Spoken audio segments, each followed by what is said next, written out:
Bienvenidos y bienvenidas a otro episodio más de Polifonía. Hoy tenemos un invitado muy especial, Juan Pablo Benítez desde Asunción, Paraguay. Su servidor desde Italia siempre y Luis pero hoy está desde Washington, D.C. Hoy no está Diego, así que la presentación la hago yo. No soy tan esperado para hacer presentaciones como él, pero hacemos lo que podemos. Juan Pablo, para contarles un poco, tiene mucha experiencia en organismos internacionales, específicamente en el BID. Ha trabajado también en grandes empresas, justo estábamos hablando de eso hace unos minutos.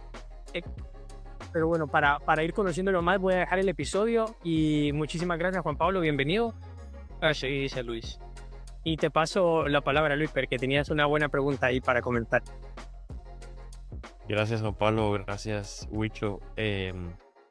Tal vez primero preguntarte, Juan Pablo, bueno, un poco que nos contés cómo ha sido tu carrera profesional, digamos, resumido. Y antes, tal vez que estudiaste en la universidad, me da curiosidad porque tu carrera siento que es un poco como medio la carrera soñada de los que estudiamos. Huicho y yo estudiamos relaciones internacionales. Y entonces es un poco como medio la carrera que quisiéramos tener, ¿verdad? Trabajar en organismos internacionales, irte a vivir fuera y trabajar en una empresa. Si nos puedes contar eso de primero y bienvenido nuevamente, Juan Pablo. Gracias, Luis. Bueno, realmente un gusto estar aquí hoy. Es un gusto el espacio y les agradezco por la invitación. Y bueno, respondiendo a la pregunta, yo inicié la carrera de ingeniería civil, eso es lo que estudié. Soy ingeniero civil de formación y luego hice una maestría inmediatamente al terminar la carrera, como que ya hice la maestría en planificación urbana enfocada en transporte. Para ambas carreras yo conseguí una beca, entonces estudié en Estados Unidos, fui becario.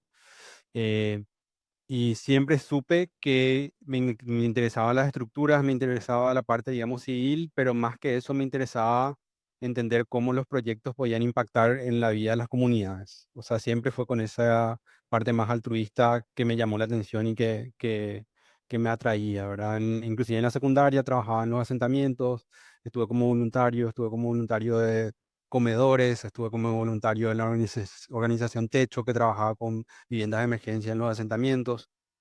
Entonces siempre había como ese interés de cómo podemos contribuir con las comunidades más vulnerables en Paraguay, que es mi casa, pero también en el continente. Y a partir de ahí viene como ese interés en la parte de urbanismo, en la parte de mejorar infraestructura de saneamiento básico, infraestructura vial, tenía como un paraguas bien amplio en el momento de la universidad. Y luego cuando tenía que seguir, digamos, la maestría, tenía que elegir como una concentración, porque hay como distintas concentraciones en urbanismo. Uno puede trabajar en desarrollo comunitario, uno puede trabajar en la parte más de tierra y de la parte ambiental. eh, Uno puede también trabajar más en la parte de desarrollo internacional, o uno puede trabajar también más en la parte, ahí lo que es el transporte, movilidad, etcétera. Entonces yo como que de del paraguas de opciones que tenía para trabajar, la parte ambiental me interesaba mucho, pero más que nada me interesaba la parte de transporte. Era como una buena conexión con lo que ya había estudiado anteriormente. Había también ese interés de mi infancia, haber vivido en Curitiba, que es una ciudad que tiene el primer sistema de bus con corredores exclusivos. Entonces había siempre ese interés también de seguir trabajando en movilidad y seguir conectando con lo que ya había estudiado anteriormente. Y bueno, inicio yo mi carrera, por suerte, tuve el privilegio de conectar con profesionales del BID en una conferencia académica en Estados Unidos que se llama TRB, que es el Transportation Research Board. Habíamos ido con unos profesores y compañeros y ahí como que había una presentación de proyectos internacionales y me acerqué a los presentadores que eran del BID, que hablaron justamente de los proyectos, los desafíos de los proyectos de transporte urbano con mayor desafío en Latinoamérica, y entre esos había un proyecto en Paraguay. Entonces, bueno, me presenté, mira, yo soy de Paraguay, y comenzamos a conversar e intercambiamos contacto, y a partir de ahí eventualmente se aparece una oportunidad y ellos me avisan que había como una posición en Paraguay para un consultor. Y nada, era como anillo al dedo. Yo estaba terminando la maestría, quería regresar a casa, había ese sentimiento altruista de decir, bueno, tuve tantos privilegios de haber tenido becas, de haber tenido la oportunidad de llegar ¿Cómo afuera. estuviste? Perdón que le interrumpa. Sí, sí, sí, no, no. Primero estuve en una facultad pequeña que se llama Door College, que está en Iowa, en la zona central americana, Midwest. Frío, mucho viento, mucha nieve. Estuve ahí por 4 años, ahí hice la carrera de licenciatura y después me fui a UPenn, que es University of Pennsylvania en Filadelfia. Ya una experiencia completamente diferente, un contexto urbano, ya una ciudad, justamente haciendo una maestría de urbanismo en una ciudad, estando cerca de Nueva York, a como a 1 hora y media de Nueva York, a 2 horas y media de Washington, D.C. Entonces, pudiendo obtener las oportunidades que estas ciudades más grandes también tienen en términos culturales, en términos también de networking. Entonces fue una muy buena experiencia y Filadelfia es una ciudad mucho más económica también que estas otras ciudades. Entonces fue también o sea, una buena experiencia de estudiante el poder estar en esa ciudad, en una ubicación geográfica primordial, digamos, pero también con accesibilidad económica como estudiante. Y sí, volviendo al tema de cómo aparece lo del BID, ¿verdad? Aparece esta consultoría para regresar a Paraguay y trabajo entonces por 3 años con ellos, con el Banco Interamericano de Desarrollo. Inicialmente vengo justamente por este proyecto de transporte complejo que estaba en Paraguay, que era un proyecto justamente de corredor exclusivo de buses, 15 kilómetros, iba a conectar 2 ciudades periféricas con la capital Asunción y llevaba hasta el puerto de Asunción, conectándole la idea era que el proyecto conecte a esta comunidad con el centro de Asunción y con el puerto de Asunción, que se centralizaban las oficinas de gobierno en esa ubicación. Entonces iba a ser como un polo de atracción de personas. Lamentablemente el proyecto se interrumpe y se cancela a los pocos meses en los cuales yo me mudo acá, ponerle que yo me mudé en julio y el proyecto se habrá cancelado en octubre. Entonces, lo que tenían planeado que yo hiciera como consultor se tiene que reevaluar. Entonces, me dan toda la parte de tecnología, de cómo podíamos mejorar los procesos de licitaciones, cómo podía haber más inteligencia en esos procesos, más transparencia. Después, la parte de movilidad eléctrica, que también era como algo que estaba emergiendo en ese momento. Tal vez Juan Pablo, perdón, Wicho, tal vez te estoy robando la palabra, pero si nos puedes contextualizar en términos de Paraguay, infraestructura, movilidad. En el caso de Guatemala, digamos, tenemos una infraestructura muy deficiente en puertos, aeropuertos, carreteras. Si no el problema más serio del país, uno de los problemas más serios en Guatemala, ¿verdad? Como te hablo como ejemplo. Yo sigo mucho las noticias en general de Sudamérica y Paraguay, digamos, como que tiene dos famas. Una, que es un país que es muy estable económicamente. El Partido Colorado siempre está ahí.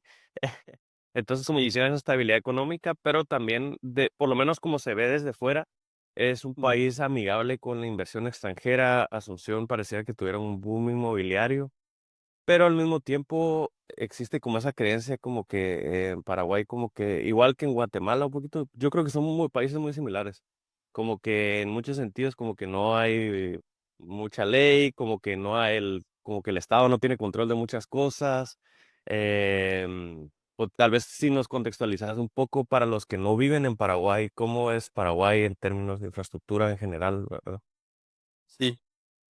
Y poniendo en contexto, Paraguay tiene un déficit de infraestructura súper grande. Ahí se hicieron varios estudios estimando, digamos, cuál es el déficit de infraestructura, digamos, completo, con un monto enorme de billones de dólares, que obviamente en este momento no recuerdo.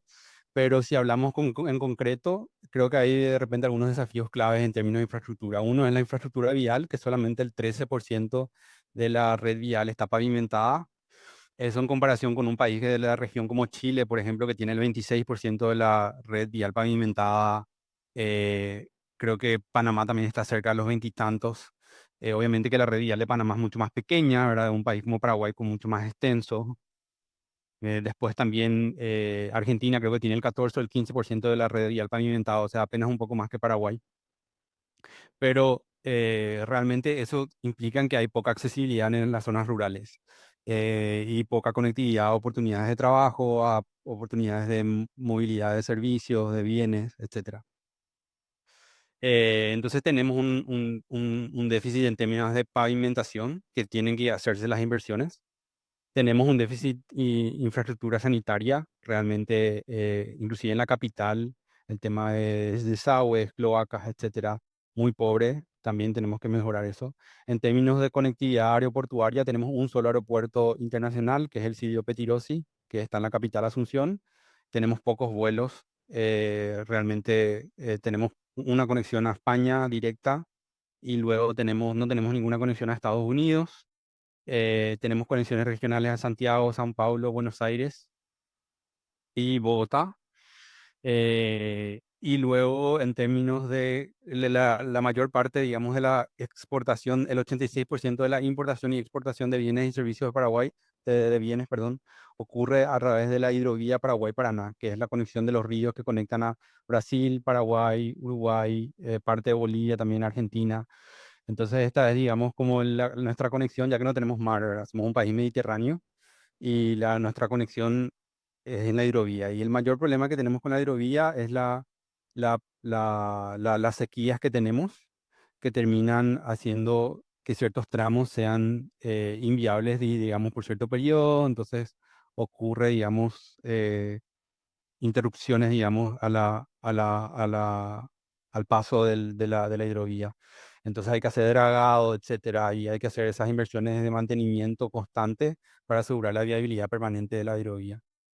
Y idealmente se deberían hacer infraestructuras un poco más grandes que probablemente modifiquen el medio ambiente y el espacio, digamos, de los corredores de la hidrovía, pero es todo un tema regional, porque afectaría, digamos, hacer un cambio significativo en la cuenca en ciertas zonas, y eso afecta a otros países, ¿verdad?, que están más abajo en el río. Entonces es todo muy complejo cómo proponer, digamos, proyectos un poco más grandes. Eso es en términos de la hidrovía. Y luego, digamos, en términos urbanos, el, también tenemos, digamos, déficits en términos de calidad del espacio urbano. Nuestras plazas están muy descuidadas, nuestros espacios públicos, nuestras calles. eh, y todo esto, obviamente, porque hay baja inversión pública y hay algo que no hay. Los municipios, así como hablabas, ¿verdad?, del déficit del Estado en Paraguay, los municipios son instituciones con muy baja capacidad institucional y tienen un presupuesto muy bajo. Hoy mismo no están, digamos, haciendo las mínimas, sus mínimas funciones como la parte impositiva de las propiedades, ¿verdad? Hoy hay un déficit en la recolección, digamos, hay evasión significativa y hay, digamos, un presupuesto limitado. Y tampoco hay mecanismos, digamos, de captura de otros medios, o sea, captura de plusvalía, por ejemplo, con obras de infraestructura. O sea, los municipios no tienen, digamos, creatividad a la hora de diseñar otros programas para obtener fondos que podrían justamente suplir, digamos, este déficit que existen en otras áreas. Eh, pero hablando un poco de la cuestión eh, política más amplia, hay una desconexión entre el gobierno nacional. Antes de indagar un poquito más, te quería interrumpir porque, bueno, antes que nada, felicidades por la gran carrera, Juan Pablo. Como bien dijo Luis al inicio, nosotros estudiamos relaciones internacionales y tenés la carrera del sueño, ¿no? En ese sentido. Te quería interrumpir porque yo tengo poca experiencia en el área de organismos internacionales. Estuve haciendo más o menos un año en total en la Secretaría de Integración Económica Centroamericana y algo que noté yo es de que existe mucho roce, por así decirlo, entre la capacidad del organismo y la autoridad local, por así decirlo. Si la autoridad local no quiere, por muchos recursos que se quieran invertir, por muchos planes que se hagan, es muy complicado llevar a cabo un proyecto, ¿no? Y lo mencionaste al inicio, que estuviste en un proyecto que al final comenzó en julio y lo terminó, exacto. Entonces, ahora que el mundo está como un poquito picante con el tema de qué tan útiles son los organismos internacionales, claro, estoy mencionándolo porque hay muchas polémicas con el tema de las guerras, etcétera, pero llevándolo un poquito más a tu realidad, ¿qué tan difícil es para un organismo como el BID ayudar a un país como Paraguay, que por lo que hablas tiene muchas similitudes con Guate, a llevar a cabo proyectos que realmente se hagan? No sé si me explico con mi pregunta. No, perfectamente. Gracias, Luis. Primero hago el disclaimer de que yo estoy hablando por como Juan Pablo Benítez, no hablo como las instituciones, ¿verdad? Entonces no estoy en representación de ellas. Pero sí, efectivamente, los organismos internacionales tienen como esta agenda institucional que se promueve, que obviamente la hacen en base al diálogo con los países.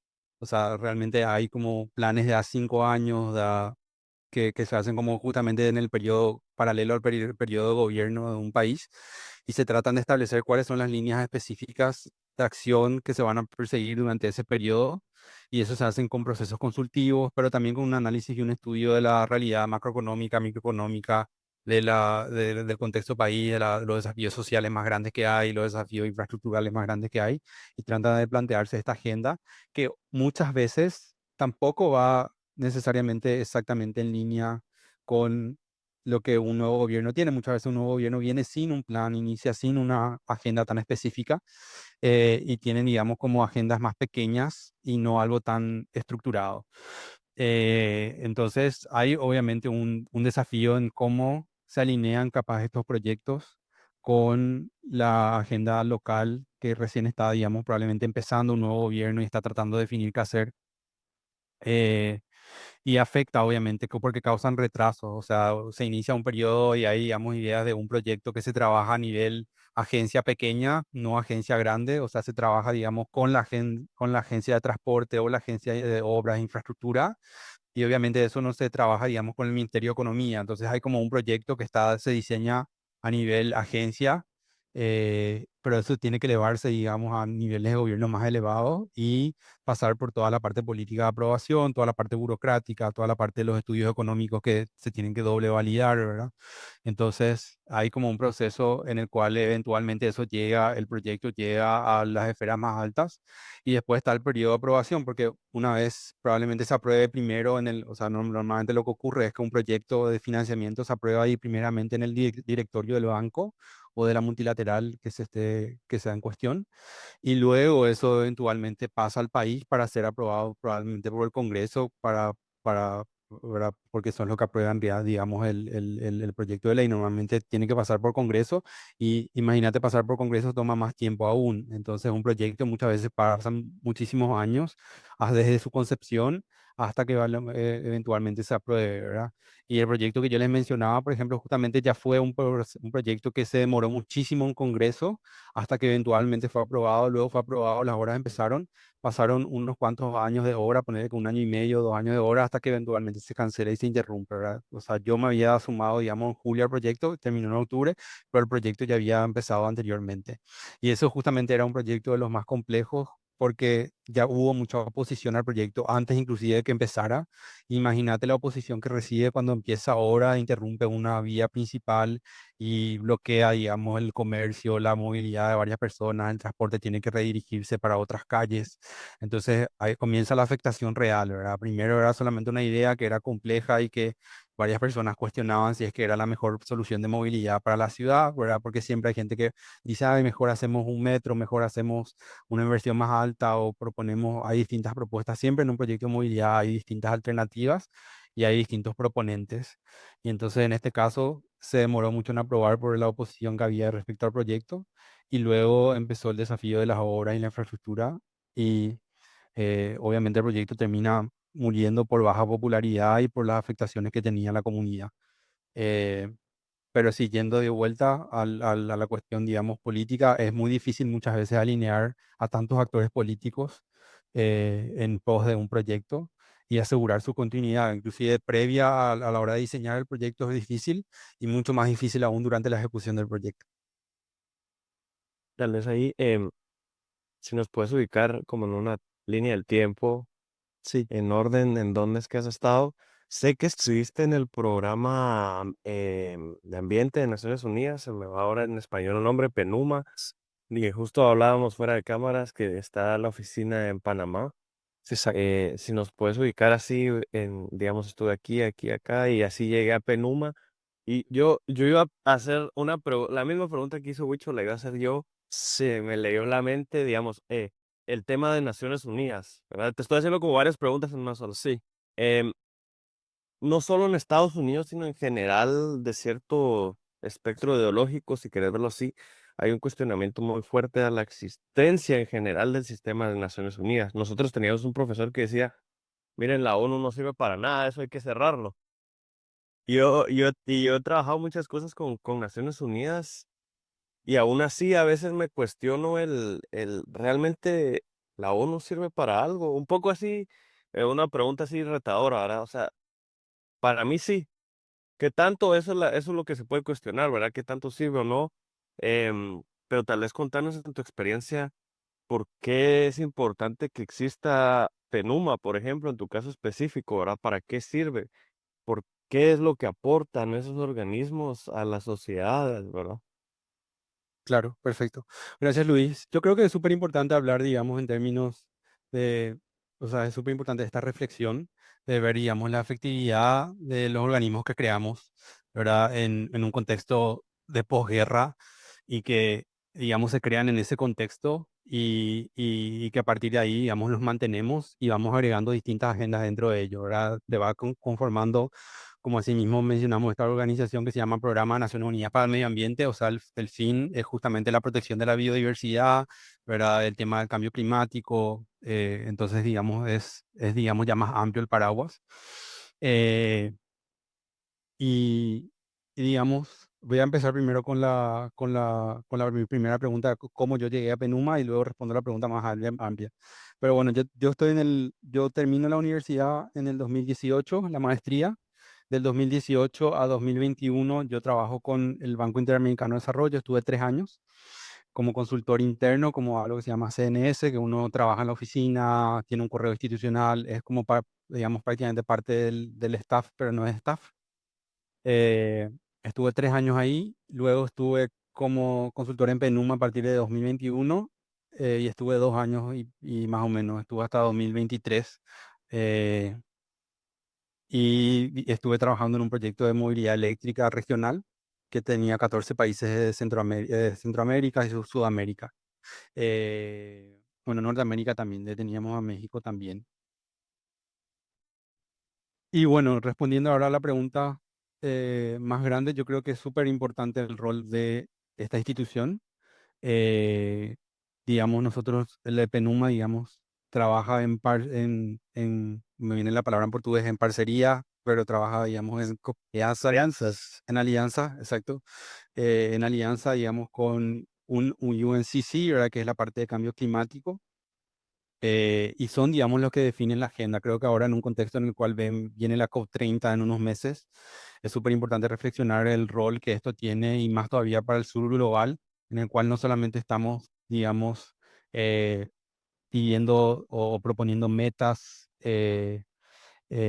climáticas para reducir, digamos, y mitigar el cambio climático, y hablamos también de temas de adaptación, pero también creo que para el sur global estos espacios generan un espacio en el cual se puede hacer una denuncia de reparación en cómo, digamos, el hemisferio norte emitió muchísimo más históricamente, y cómo hay que pagar una compensación, digamos, a los países que obviamente hoy tienen que desarrollarse y no pueden probablemente tener metas climáticas tan ambiciosas tan rápidamente como ellos. Entonces, tener como un espacio en el cual podamos hacer, digamos, yo creo que es súper importante, ¿verdad? Tener un espacio global en el cual estemos sentados como actores y se puedan hacer alianzas entre ciertos países del sur global y dar este tipo de exigencias. De ahí a que se cumplan, obviamente, es más complicado. Por eso también de repente se cuestiona la efectividad de todas estas organizaciones, pero no podemos dejar de decir que las metas climáticas, las NDCs, los compromisos que se hicieron hoy son políticas en muchos de nuestros países, ¿verdad? Y están redirigiendo la inversión pública de una u otra forma, por más pequeña que sea, por más de que no sea, digamos, a niveles que aspiramos, a los niveles que aspiramos, probablemente no estamos, digamos, cumpliendo las metas que tenemos de forma completa, pero por lo menos parcialmente estos compromisos se convierten en políticas, ¿verdad? Y así también hubieron miles de compromisos, digamos, a nivel global, que a través de la ONU fueron espacios de, inclusive, de estandarización de tecnología, de estandarización de temas más técnicos, digamos, que hoy rigen, digamos, la seguridad vehicular, por ejemplo, ¿verdad? Eh, las tecnologías que se utilizan, etcétera, cese de la estandarización, etcétera, fueron en foros, digamos, organizados por las Naciones Unidas, que estos se definieron, ¿verdad? Entonces, o sea, no solamente condicionan a las políticas públicas, sino a nivel industrial y a nivel eh, del comercio, ¿verdad? Las Naciones Unidas son relevantes. Entonces, yo digo que siguen teniendo valor. Obviamente en temas más geopolíticos y temas justamente de conflictos, es que de repente tenemos este tipo aún más en un contexto ahora en el cual tenemos conflictos grandes y significativos, como el de Ucrania, como el de Gaza, etcétera, y entonces nos cuestionamos aún más, ¿verdad? Y creo que es un cuestionamiento válido porque justamente esta organización se creó en un contexto de posguerra, entonces como que su misión principal parece que está fallando, pero a pesar de que su misión principal de repente no tenga ahí la meta, el cumplimiento que esperamos, en otros espacios sí estamos, o sea, no podemos desmeritar o no reconocer que hubieron avances. Absolutamente. Yo, antes de hacerte la pregunta, quisiera emitir mi opinión al respecto, porque me apasiona el tema, ¿no? Al final, por eso estamos acá para dar puntos de vista. Y yo siento que los organismos internacionales sí sirven porque sí creo en ellos, pero depende mucho de la apertura que tenga el gobierno local al final y de qué tanto los dejen ayudar, porque es lo que hemos hablado, ¿no? ¿Qué tanta injerencia quiere el país o el gobierno actual sobre sus políticas al final? Porque, y eso, obviamente, si te abrís en un tema, te tienes que abrir en todo, ¿no? ¿Y a qué me refiero con esto? Yo pienso que si un gobierno es abierto multilateralmente, te permite que tenga cierta influencia, considero, en temas de medio ambiente, en temas económicos, pero no va a existir un gobierno, pienso yo, que te deje entrar en un tema y no te deje entrar en otro, ¿no? O es un gobierno abierto o es un gobierno cerrado. Entonces, yo creo que media vez el gobierno local y el país comparta los valores que tienen estas instituciones, como que la comunicación entre los actores va a existir. Lo que bien decís, ¿no, Juan Pablo? Es de que al final son instituciones creadas posguerra por la parte ganadora, ¿no? Entonces hay muchos países que no ganaron, ¿no? Al final, entonces les cuesta más aceptar esta injerencia e incluso hay países ganadores que al final dejan de compartir los valores y comienzan a desligarse, ¿no? Caso Brexit, caso Estados Unidos. Entonces, al final, y aquí ya voy a llegar a hacerte la pregunta, ¿qué pensás? O sea,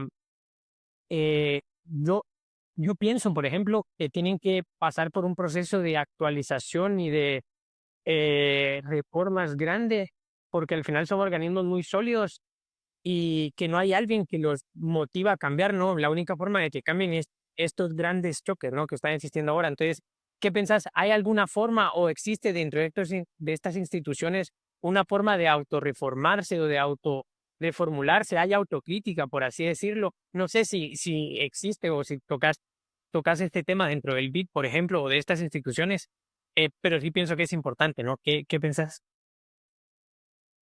Yo creo que, o sea, hay que ver que, digamos, los países son tanto miembros y muchas veces partes de los directorios, entonces, o sea, tienen un poder significativo, o sea, tienen, digamos, por lo menos en el Banco Interamericano de Desarrollo, en el Banco Mundial, digamos, los países tienen designados que son parte de la delegación, digamos, dentro del directorio y toman decisiones importantes de cómo la institución se maneja. Entonces, no solamente, obviamente que el poder de voto es distinto, ¿verdad? O sea, Estados Unidos obviamente tiene un poder de voto mucho más importante que un Paraguay, por ejemplo, ¿verdad? Entonces, obviamente hay distintas relevancias en cómo se toman las decisiones dentro de esos espacios, pero a lo que voy es que los países no solamente son actores que, digamos, reciben, eh,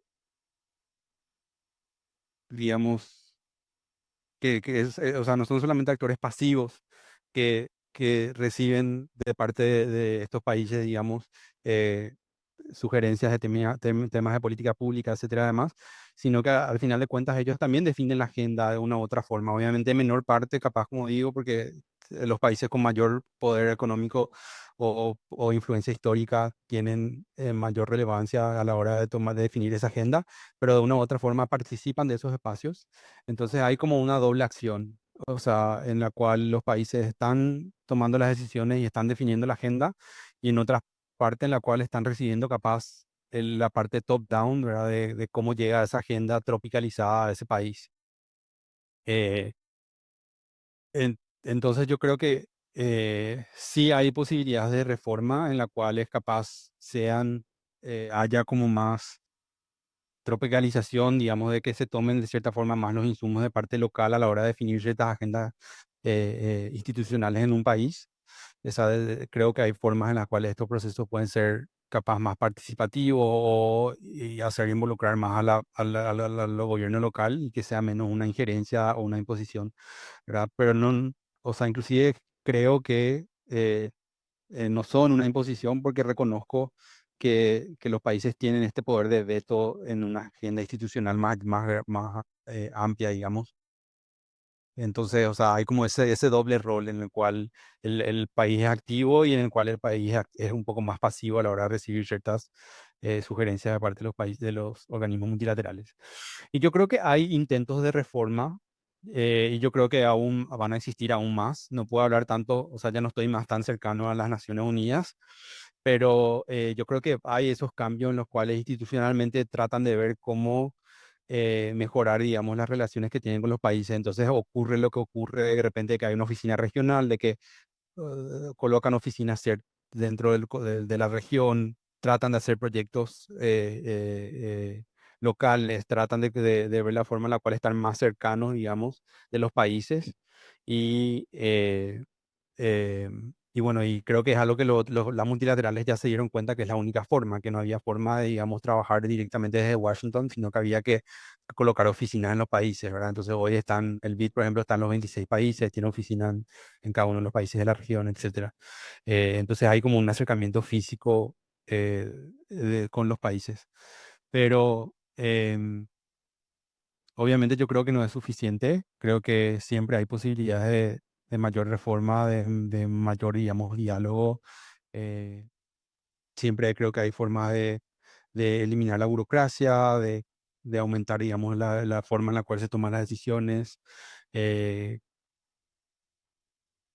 Y sí, bueno, pero creo que no sé si puedes dar un seguimiento a tu pregunta, así capaz trato de explayarme un poco más. Tal vez yo creo, sumando a tu respuesta, em, me pareció interesante lo que mencionabas de las oficinas regionales. Yo creo que un problema de estos organismos es que tienen gente en Ginebra, en Washington, en Nueva York, que quieren diseñar acciones a implementarse en lugares que no conocen. Eso yo creo que es uno de los mayores retos. Digamos, vienen los europeos y quieren imponer cosas en Latinoamérica que quizá no funcionen, digamos, ¿verdad? Hay condiciones en campo que hacen a los países del sur global, si querés decirlo así, em, muy distintos, ¿verdad? Entonces no puedes pensar de que lo que funcionó en Suiza va a funcionar en el interior de Guatemala o que eh, estás hablando de descarbonización cuando en las áreas rurales de Guatemala ni siquiera tienen electricidad, ¿verdad? O sea, es como, Claro.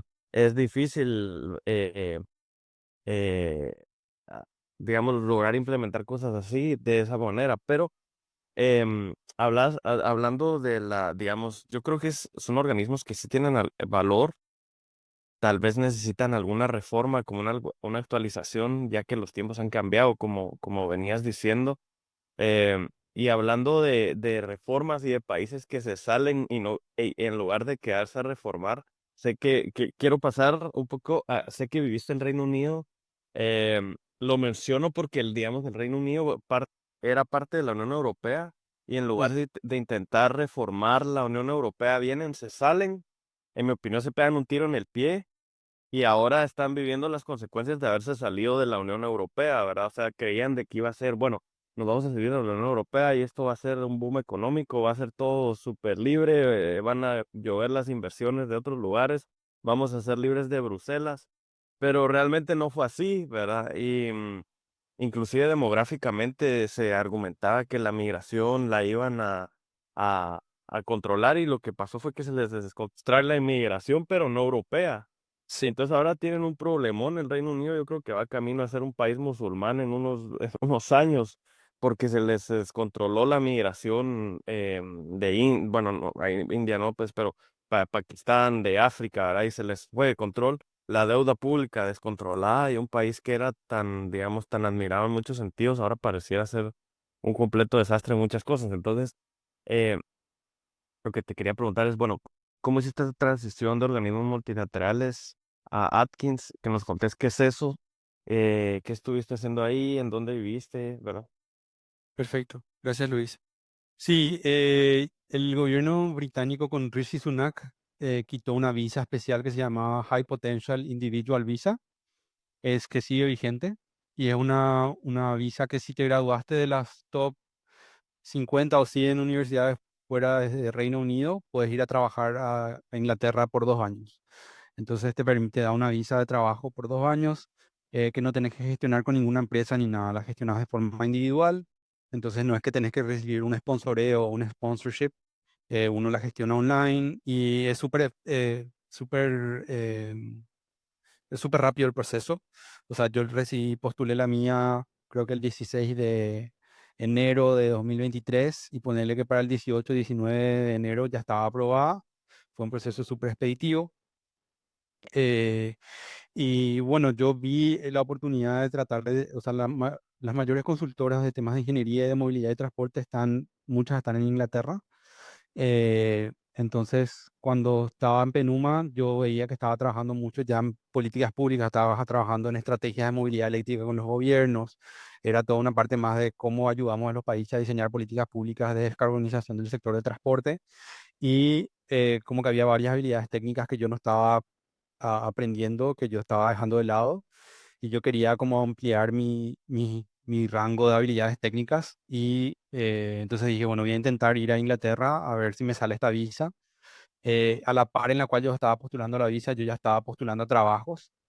Entonces yo ponía en mi CV, en mi correo, en el título de arriba, o sea, como que una descripción mía biográfica, de verdad que decía, estoy interesado en tal y tal cosa, no necesita sponsorship de ninguna empresa, o sea, que yo podía gestionar solo eso.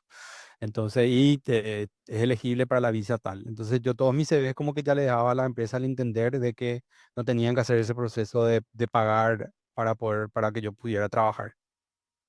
Entonces postulé a eso, postulé al trabajo, me salió la entrevista brevemente. Yo todavía no tenía mi pasaporte con la visa aprobada, pero ya tenía la entrevista con la empresa, con Atkins Realis, que es una empresa consultora bien grande de ingeniería. Tiene desde temas nucleares a temas de saneamiento y agua, arquitectura, transporte y movilidad, y temas inclusive más de ingeniería mecánica. Y la empresa está en todo UK. Yo entrevisté para la oficina de Birmingham, que es como la segunda ciudad más grande. Entre Manchester y Birmingham compiten por cuál es la ciudad más grande, la segunda ciudad más grande después de Londres. Eh, y era para trabajar en el equipo de Transport Planning, que es planificación de transporte. Eh, y bueno, entrevisté, trabajé, me dijeron que necesitaban ayuda con proyectos de buses más que nada, que les interesaba que yo pudiera apoyar en eso, en proyectos de mejorar el servicio de transporte público. Y me mudé entonces en abril de 2023 y estuve trabajando por 2 años. Eh, Perdón. Eh, sí. Y estuve trabajando por 2 años, eh, trabajando más que nada en proyectos de movilidad y transporte, pero específicamente en temas de buses, mejorar el servicio de buses, diseño de políticas públicas para buses justamente con las ciudades, con los city councils. Eh, Trabajé con el proyecto de optimización de planeación de servicios del nuevo RT de Miami, que justamente empezó a operar hace poco. Entonces estábamos viendo cómo optimizar la carga porque son buses eléctricos, entonces los horarios que tienen que ir a cargar, los horarios que tienen que salir del despacho, eh, y cómo optimizar esos procesos. Em, y también tuvimos un proyecto en Sharjah, que es al lado de Dubái. Esos fueron mis dos proyectos internacionales, que eran como un análisis de factibilidad de distintas oportunidades que podían haber, desde carriles, de buses en carriles exclusivos, a tranvías, a metros. Entonces queríamos evaluar con la ciudad qué alternativas eran las que más eran factibles para distintos corredores. Em, y sí, bueno, esa es como una descripción del trabajo y demás. Pero respondiendo a la calidad de vida UK y viendo un poco digamos, términos, digamos, de cómo yo veía los desafíos sociales que podían encontrarse. Yo creo que sí que hay como un conflicto con la migración, hay un conflicto, digamos, bien evidente de que hay cuestionamientos por parte del gran sector de la ciudadanía de qué está ocurriendo y que obviamente están en oposición a tanta migración y eso obviamente lleva a retos sociales y hay protestas, hay marchas, etcétera, anti-migración, etcétera. Pero después de la contrapartida es que, por lo menos en una ciudad como Birmingham, que es llena de migrantes, es obvio y muy visible que todos los blue collar jobs, como ellos le llaman, que son los trabajos, digamos, de primer nivel, son ofrecidos por migrantes, ¿verdad? O sea, quienes te atienden en las tiendas, quienes te atienden en los comercios, la mayoría son, o sea, segunda generación o primera generación de inmigrantes. Eh, entonces, se nota que son parte de la economía también y que están integrados dentro de la economía, que de una u otra forma están trabajando, están contribuyendo a la economía. eh, y son los trabajos que, de vuelta, como siempre se habla, los trabajos que probablemente los británicos no quieren hacer. En contrapartida, también, o sea, la diversidad que existía en los espacios de trabajo más elevados, digamos, como dentro de mi empresa yo decía, bueno, hay miles de migrantes afuera y el número de migrantes, porcentaje de migrantes que existen dentro de la empresa es realmente menor. O sea, cómo se nota que todavía no hay esa movilidad social de parte de estos grupos que estén siendo parte de la economía, digamos, ya de segundo nivel. Entonces, eh, hay diferencias sociales bien significativas y hoy realmente los inmigrantes son los que están viviendo probablemente en la pobreza, ¿verdad? O sea, son los que están viviendo en una en mayor vulnerabilidad, etcétera, ¿verdad? Y sí, o sea, cuando uno usa transporte público, planea el transporte público, uno se da cuenta que realmente está planeando gran parte de estos servicios son para los inmigrantes, por lo menos en ciertas partes céntricas de la ciudad y claves de la ciudad. Interesante. Juan Pablo, la verdad es de que con tu carrera pudiéramos estar bastantes horas hablando sin darnos cuenta, ya llevamos más de 40 minutos. Sí. Entonces, provocando tu expertise y para tocar un tema que es de suma importancia para Guatemala en la actualidad, que es el tráfico. No sé cómo sea Asunción, pero la ciudad de Guatemala sufre unos grandes problemas de tráfico, ¿no? Y Ajá. bueno, aprovechando, como te digo, ¿no? Tu conocimiento, siempre se ha hablado de diferentes proyectos, ¿no? En Guatemala se habla de ampliar de buses, se habla de mejorar el periférico, sí, se habló incluso hace unos 8 años ya de un aerometro, ¿no? Entonces, no sé, o sea, en pocas palabras, para que una ciudad que tiene un problema tan grande de tráfico, ¿qué se puede hacer? O sea, hay que trabajar y enfocarse en el transporte público, hay que pensar en crear ciudades grandes periféricas. ¿Cuál es tu visión respecto a esto para que, al menos nuestros oyentes, que en su mayoría serán de Guate, te lleven algo de tanto conocimiento que tenés en este tema, ¿no?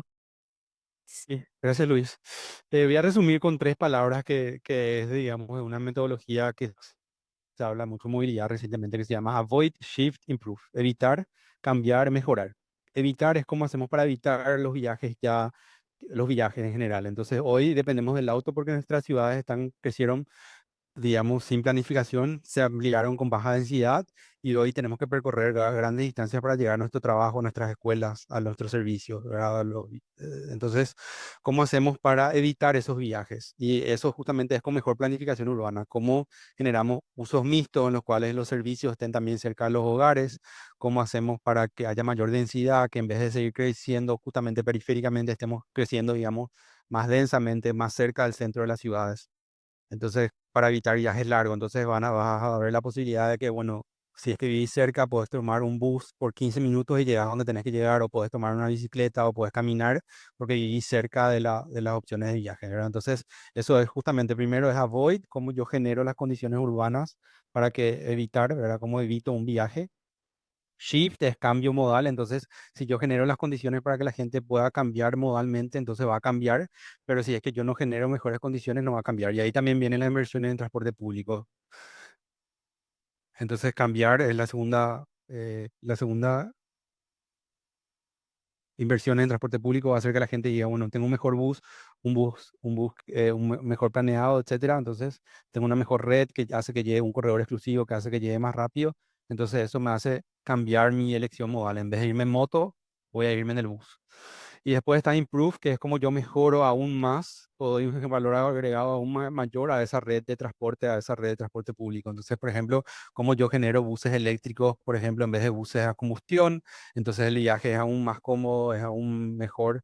Como yo genero también desincentivos al uso de vehículo privado, como yo cobro capaz peajes al ingreso urbano o algún tipo de tasa al ingreso del centro urbano, entonces yo genero desincentivos y bueno, entonces las dos cosas, o sea, como yo mejoro, ¿verdad? Pero es como yo mejoro con condiciones adicionales aún más. Mayores, digamos. Entonces siempre tiene que ser un paquete de múltiples medidas. Nunca hay una solución de oro que diga, voy a colocar una inversión de metro y, o sea, no vas a poder tener un metro si no tenés densidad urbana, si no tenés la cantidad de pasajeros que llenen ese metro, porque ahí no vas a tener rentabilidad. Entonces siempre hay una solución mixta de cómo yo mejoro la planificación urbana, el uso de suelo y a la par yo coloco una solución de transporte masivo. Pero sí, sí o sí tienen que ser decisiones integrales y después pequeños retoques de la calidad de vida urbana, del espacio urbano, como yo mejoro las veredas para que la gente prefiera caminar ciertos tramos, para que la gente prefiera utilizar la bicicleta en ciertos tramos. Por más pequeños que sean, eso ya descongestiona la red. Pero obviamente esas intervenciones solas, o sea, nunca funcionan, o sea, siempre tienen que ser de forma integrada. Bueno, agradecerte, Juan Pablo, por todo lo que nos compartiste hoy, de verdad que muy interesante. Yo tal vez me quedo con algunas reflexiones, no sé, Wicho, Sí. una, em, y lo hemos hablado en episodios anteriores, ¿verdad? Yo creo que la importancia un poco de buscar las oportunidades, porque bueno, buscaste una beca, o sea, buscaste las oportunidades, digamos, no te, creo que es una lección, ¿verdad? No quedarte esperando a que te caigan del cielo las oportunidades, sino que tenés que buscar ese tipo de oportunidades Sí, como las que buscaste en el Reino Unido, por ejemplo, meterte a investigar. Y ahí creo que hay otra, ¿verdad? Em, la importancia que tienen estos proyectos, como el que mencionaste del Reino Unido, para la atracción de mano de obra calificada. sí, Y de cierta manera el problema que eso también representa para nuestros países, ¿verdad? Porque hay una fuga de cerebros muy importante. Wicho vive en Italia, un cerebro ahí que se nos fue. Em, pero realmente, digamos, son programas muy importantes para la atracción de talento y son oportunidades que se pueden aprovechar para las personas de nuestros países, ¿verdad? Yo me quedaría por ahí, agradecerte, Juan Pablo, nuevamente. Tal vez dicho que tenés algunas reflexiones y Juan Pablo, si cerrás con algún mensaje final. sí. Tal vez agradecer que siempre Juan Pablo, muy interesante. Y por otro lado, la reflexión que más me llevo del episodio, porque es lo que más me apasiona en estos momentos, es el tema de los organismos internacionales y cómo tienen que reformarse al final. Interesante tu perspectiva de cómo han ido evolucionando, ¿no? No es que estén detenidos, si hay ahora actores locales. Me parece interesante eso y me parece muy correcto, ¿no? Que sea así. Y bueno, esperemos que porque creemos en ellos, que sigan existiendo, pero que se logren reformar, que sean un poquito más inclusivos, aunque es claro que el que paga los mariachis pide las canciones, ¿no? Entonces hay que ver cómo se mejora con eso y te dejo la palabra, Juan Pablo, para que cerres con tu reflexión. Gracias, Luis, ambos, Luis. Eh, Sí, creo que es súper importante el tema que mencionó Luis Fernando sobre buscar las oportunidades, pero creo que mi reflexión es que siempre las oportunidades vienen de la mano con personas que te ayudan y que aparecen y que te muestran el camino, ¿verdad? Entonces, no llegué a mencionar, digamos, esos procesos en detalle para explicarles cómo hubo como una nube de personas que me apoyaron. Entonces, es más que nada motivar a que las personas busquen esas personas que te hacen crecer y que te muestran, digamos, la beca, que te muestran cómo estudiar, que te muestran cómo postular, que te muestran, digamos, que te motivan también, ¿verdad? Entonces hay como todo esto, estos números de actores.